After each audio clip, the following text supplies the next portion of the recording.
Bom dia, mulheres, tudo bem com vocês? Vamos para mais um devocional e hoje eu queria falar com vocês sobre Juízes. É o livro que eu tô lendo, né? E eu acabei de acabar. E, gente do céu, eu, assim, é uma coisa de doido, né?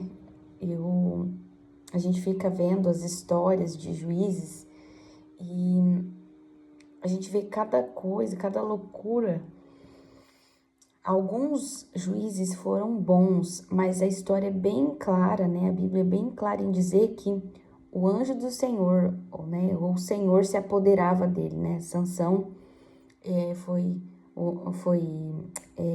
recebeu, né, a unção do Senhor.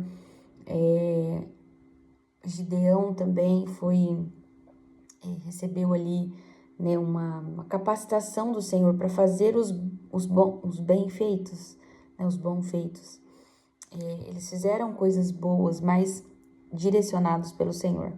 O restante foi guiado, né, pela sua própria natureza e é por isso que dá tanta coisa ruim. E eu queria falar com vocês sobre o capítulo 22, que a Aine comentou, né, no devocional. É o capítulo 17, 18, 19, 20. Eu não vou ler tudo, tá, meninas? Eu só vou explicar para vocês. E o 21. Do capítulo 17 é aquele homem, né, Milca, acho que é Mica, peraí, Mica. Ele simplesmente pega uma prata, né, um tanto de prata e faz um ídolo na casa dele. E ali ele constrói um altar, compra um manto sacerdotal e pega o filho dele para ser o próprio sacerdote ali, né? Ele oferecia sacrifícios e faziam cultos para aquele ídolo ali. E depois passa um levita e ele pega esse levita e fala: não, você vai ser o meu pai e meu sacerdote. E daí esse levita começa a oferecer sacrifícios,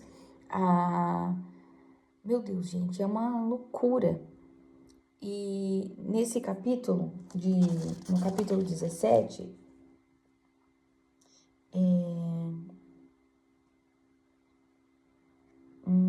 deixa eu ver.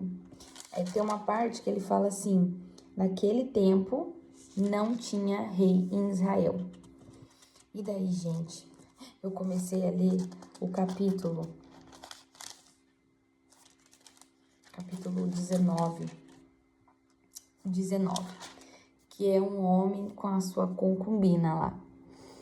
Eles passam a noite, né, numa cidade, e durante a noite um idoso vê eles, que eles estão ali na praça, né, e fala para eles: vocês não podem ficar aqui, vocês vão para minha casa e vocês vão ser os meus hóspedes, né, eu vou dar comida para vocês, ali é seguro e tal. E daí, enquanto eles estavam ali durante a noite, a tribo de Benjamim, né, uns caras muito maldosos, vão lá e eles querem ter relação com esse homem. E daí o idoso vai lá e fala: não, eu te dou a minha filha e a concubina dele para vocês deixarem ele em paz. E daí eles falam: não, eu quero o homem mesmo.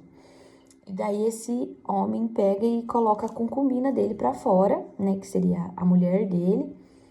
Ele vai lá, arranca ela da casa do pai dela para fazer isso com a mulher. Olha que absurdo, né?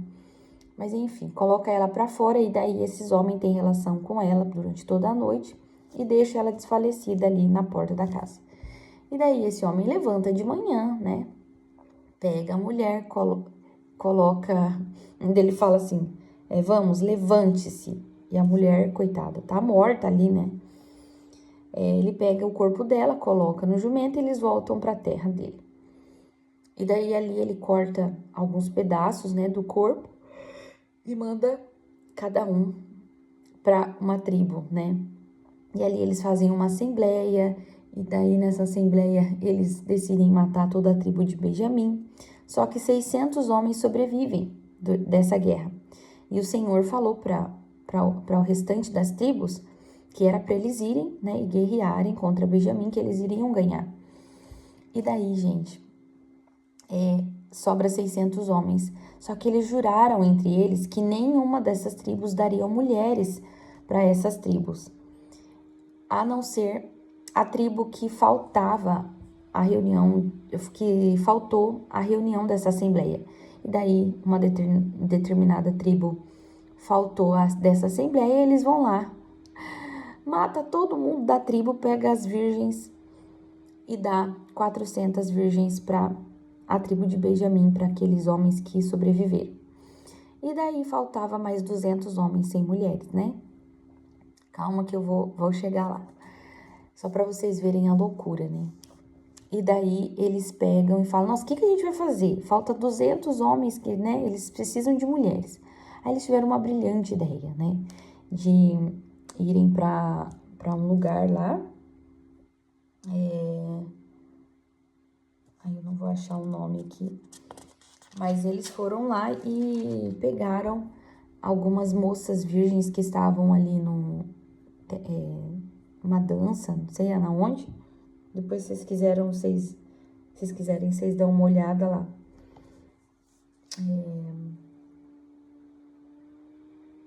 É de Siló.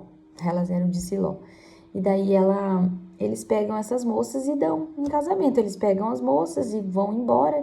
E daí quando os pais, né, ou os irmãos perguntaram aonde estavam as moças, eles falaram, né, nossa, tem misericórdia deles, porque eles estão sem mulheres, né, eles não podem não ter descendentes, né, não podem ficar sem filhos. E daí eles falaram, vocês estão livres desse juramento, porque não foi vocês que deram elas em casamento. Ou seja, foi nós que pegamos. Aí eu achei, gente, tão absurdo, tão absurdo.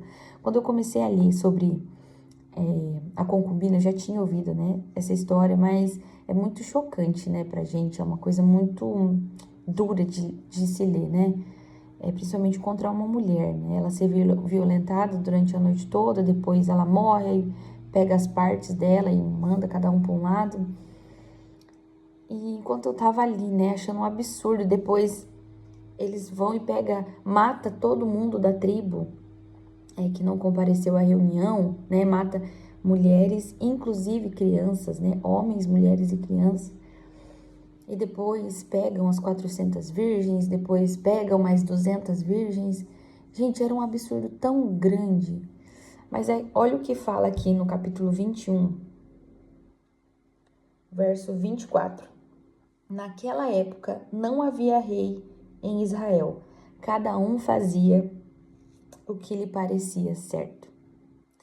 Então, gente, na cabeça deles, tudo o que eles estavam fazendo estava certo. O que isso nos mostra? Nessa época aqui estava sem um rei, né? E os reis bons, né, direcionados pelo Senhor, que tinham temor ao Senhor, eles faziam o povo voltar para a palavra, né?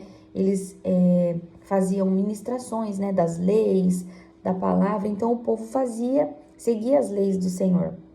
Mas quando não tinha um rei bom, o que eles faziam? Adoravam outros ídolos, não liam mais as leis, e daí eles se perdiam. Toda uma geração se perdia ali, né? E o que isso nos mostra, mulheres? O nosso coração é enganoso. Se nós não seguimos a palavra do Senhor, a gente faz aquilo que a gente acha que é certo, né? Na nossa cabeça, a gente tá fazendo tudo direitinho, né? A minha justiça que vale, a minha dor é a que vale. Então, na nossa cabeça, né, a minha educação é a que vale, é isso que eu tô fazendo aqui com o meu filho, é que tá certo, né? O jeito que eu tô tratando meu marido é o que tá certo, é o que ele merece, né? O modo como eu trato as pessoas, o meu convívio com as pessoas. Então, eu começo a agir a partir do que tá no meu coração e para nós tá tudo bem, né? Tá tudo certo. Mas não é assim que funciona, né? Não é assim que funciona. Quando nós não seguimos a lei do Senhor, nosso computador tá fazendo barulho aqui. Quando nós não seguimos as leis do Senhor, a gente faz o que a gente acha que tá certo, né? Mas o que é o certo? É a palavra. Então, nós somos tentadas, né, o tempo todo a fazer o que está na nossa cabeça, né, a agir conforme as nossas emoções. E é por isso que é muito válido aquilo que a Raine falou, né? O pranto, o choro, o jejum, ele é maravilhoso porque nos humilha, né? A gente se esvazia das nossas vontades, né? Do que a gente acha que tá certo, pra gente seguir a vontade do Senhor.